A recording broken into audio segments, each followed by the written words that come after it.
There was an incident while I was working the night shift, and it was just myself and my sergeant that were on duty at the time.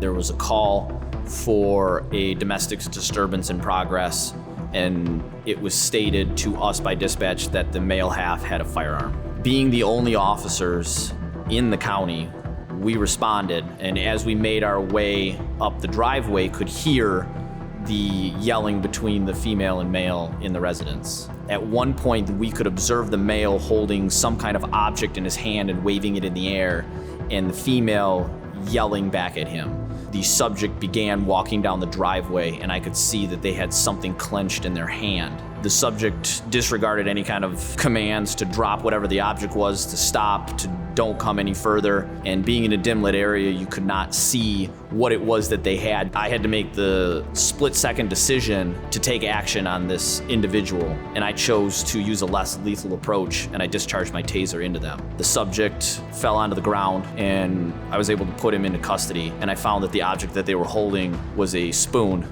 they took from the kitchen, and their intent was, after the argument with their significant other, they wanted to die. And they felt that the way to make that happen was to make an officer shoot this subject to end their life. And I made the decision not to do that. And actually, at the end of that incident, took that subject in to receive mental health care treatment, because their intent wasn't to harm me.